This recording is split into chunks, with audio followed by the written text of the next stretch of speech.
What's poppin', people? It's Dante. This morning I want to break down a few different ideas I have about composition in street photography, discussing the art of composition in street photography, which is something very difficult. It's something very nuanced, right? Where when you're on the streets and you're practicing street photography, you're looking at life in all of its spontaneity. There's so many dynamics, movement, and you're trying to photograph those moments, those gestures, the emotion on the faces, and composition becomes secondary. Composition becomes something that we don't necessarily think of while we're photographing, and I think that makes sense though, right? Because for me as a street photographer, when I'm on the streets, I'm not walking around with the camera to my eye, looking at leading lines, shape, and form, but I'm looking at life itself, and I'm responding with my gut, with my intuition, to ultimately create the composition. And so what this means is, when I'm looking at life, it's like a visual problem.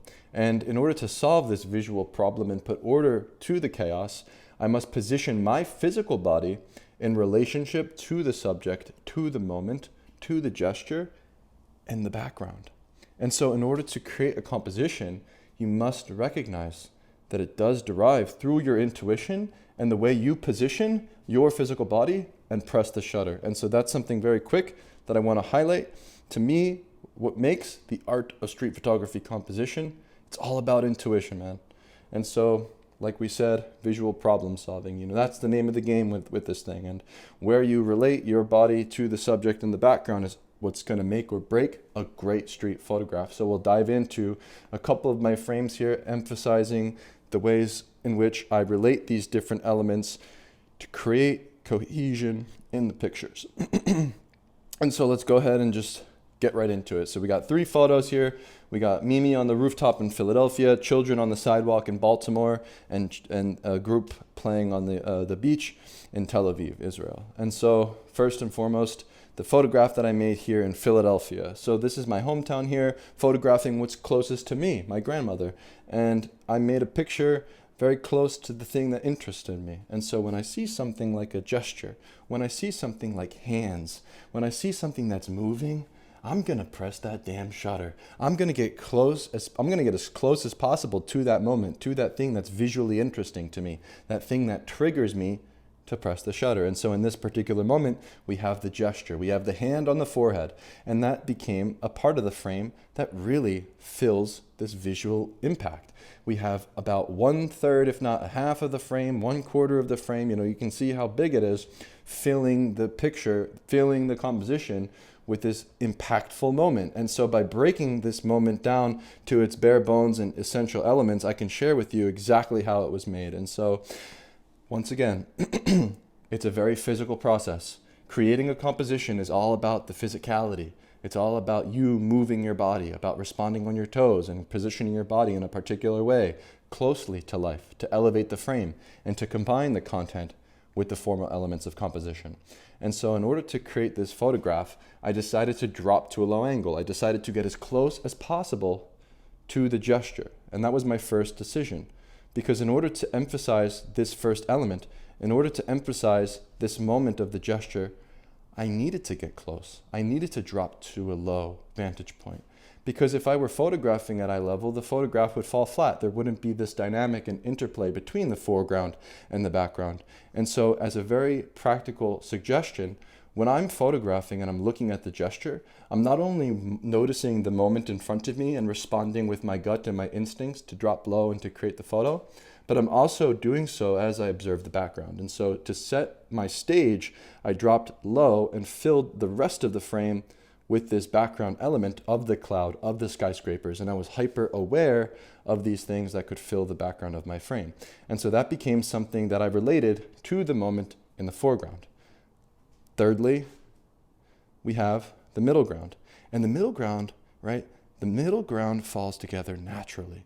The middle ground falls together as a result of how I positioned the foreground element, right? And what that means is, by positioning the foreground element on the left-hand side here, we break the frame very simply, right? We see this moment here in relationship to the rest of the frame and how simple it becomes, right? Where positioning the moment on the left-hand side allowed room for that gesture to breathe. It allowed separation between the foreground and the middle ground, right? Where you can clearly see this hand You can clearly see the gesture. You can clearly see the lips and the way that the color relates to the nails. And then you can follow your eye visually to the cloud, to the gesture on the right-hand side. And that, to me, falls together naturally and spontaneously through intuition, through the position of my body in relationship to the hand on the left-hand side, to the background. And then the right-hand side filled naturally because of my decision to position my body close to that gesture on the left-hand side. Hopefully that makes sense, because ultimately I think about the foreground and the background, and the middle ground plugs in because of that decision. And so when you look at this composition, while it has lots of visual dynamics going on, while there's strong light, color, contrast, while there is strong backdrop and a visual impact in the foreground with a gesture, it was actually a very simple decision, and it came through my intuition of dropping low and positioning myself as close as possible to that interesting moment within the frame. Moving on, we have children in Baltimore. This is a very dynamic scene. This is something that requires you to respond to the spontaneity quickly and intuitively. Similar to the previous frame, I made the decision of dropping to a low angle. And by dropping to a low angle, I was able to get to the level of these children and to emphasize their spirit of play. And by being playful and being engaged at the scene and remaining open, I was able to come home with this photograph that has this visual impact right in the foreground, similar to the previous frame, making sure that the frame is not only filled with dynamic energy, but is also visually impactful by positioning my body as close as humanly possible. And a lot of the times, if your photo isn't good enough, you're probably not close enough. And so this is a moment that I got extremely close to. I filled the frame this way by positioning my body at a low angle so that I could emphasize the shapes and the forms that are made by the children's playful sort of gestures, right? Where I'm low to the ground and close to these children so that I could break the frame from the foreground to the background. In order to have these moments visible, I needed to position myself low, because if I were shooting from a high vantage point from eye level above the children, the background would become messy and the children wouldn't be separated from that stage, from that sidewalk, from that blue sky. And so, once again, is a physical pleasure of how you position your physical body in relationship to these dynamic elements and the background. And so these different middle ground elements of these children playing were a result of that low angle, a result of my physical body dropping low. And so we have that second element of the middle ground in relationship to the background that's formed from these sharp leading lines that draw you in from the background of the blue sky. And to emphasize the reason why this photograph is successful, you have to look into the small details that make the frame. And these small details are the shadow play. And so when you photograph dynamic scenes during the golden hour, when there's long looming shadows, you'll have a much higher success rate of making visually dynamic compositions. And so the interplay between the gesture of this girl and the shadow, to me, is what elevates the frame. Not only do we have something in the bottom of the frame that's visually interesting, but as I circle here, this moment with the question mark on top, that to me is the cherry on top. And in order to create that dynamic between the gesture of the boy standing on top of the girl, I needed to be at a low angle. As you can see, the way that he's separated from the sky is what makes the frame very easily readable. And so once again, composition derives through intuition, the physical nature of photographing, of positioning yourself close to life and being playful and being there and being present to press the shutter at the right moment.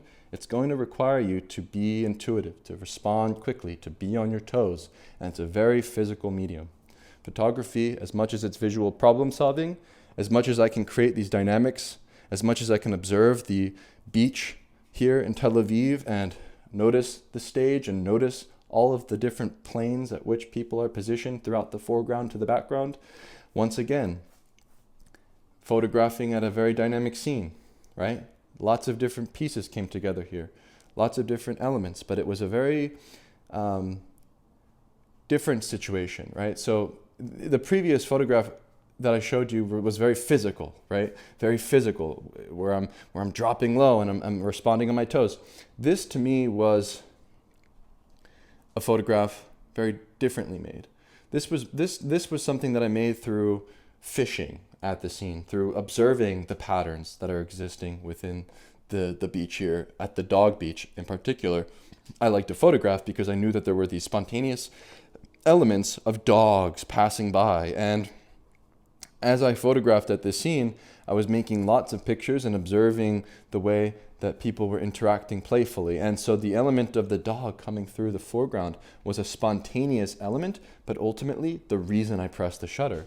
And so in this moment, that's what triggered me. It was waiting for the dogs to pass through the scene in order to create this visually dynamic and spontaneous moment come to life. And so when I break down this frame, it's very much about being hyper aware and having a sharp visual acuity. And so by fishing at this particular scene and being observant of all the different people within the composition here, I was able to come home with this moment. And so we have two dogs that came into the frame very spontaneously and made me press the shutter. And so we have that foreground element established of the dogs that bring you into the frame. Secondly, we have all of the juicy middle ground, the meat and potatoes, the thing that really gives you this visual feast within the composition of the people playing in the sand, of the man washing here at the shower. And this second element brings your eye throughout the frame and fills your eye with this visual interest.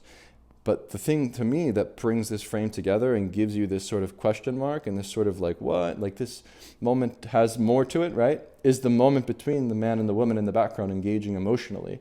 And the way that I broke the frame through this very simple compositional decision of photographing at eye level and positioning my camera in a way that relates these different subjects using the sand here, as I'll highlight, as my backdrop, as my stage, right? I'm using the sand to position the people within the frames in a very simple way in relationship to the elements of the background where we have the fences and the architecture of the promenade here in Tel Aviv.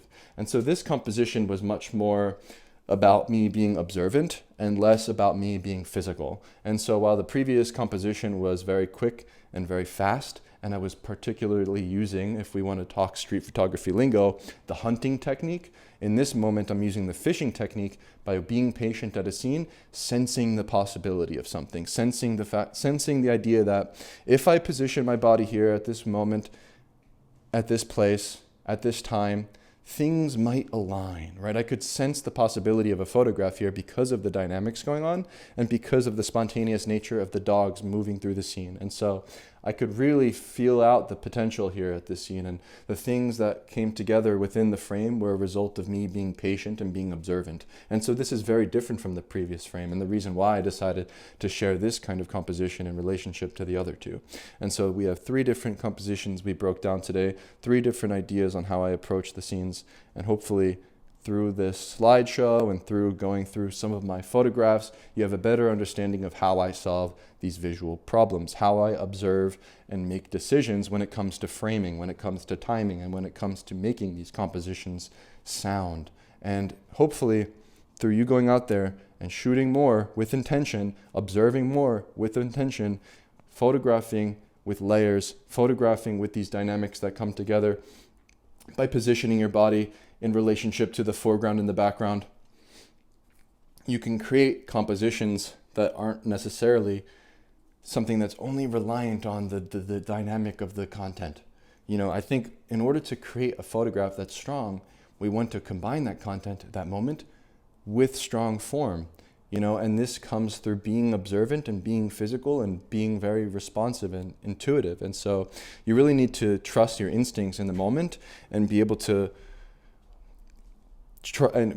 go out there and to sort of trust yourself to get close and to be confident to make these pictures. And so if you want to see more behind the scenes of my street photography, just go to youtube.com/streetphotography. There's lots of videos about, I have some POV videos, so you can go and see the playlists and go through some of the behind the scenes. I also have a playlist I made of some photo books that I've studied that have influenced me. And then finally, you can visit my website at dantesisifo.com for more resources if you want to learn about street photography. Recently made a post about how I mastered street photography, going into the photo books and just dissecting some of my compositions and why I make decisions when I'm out there on the streets and how these different things influenced me. And so I'll continuously go through some of my photographs and hopefully make more of these videos that can be beneficial for you so that we can all improve together. And so, yeah, I hope that something I said in this video can help you with the art of composition in street photography. Yeah, it's all about being out there, being present, being playful, observing life, and responding through your gut. As much as photography is a visual game of you putting together the foreground, middle ground, and background, these different things come together instinctively through your intuition and through your physical position and how you respond to the moment physically. Are you going to drop low?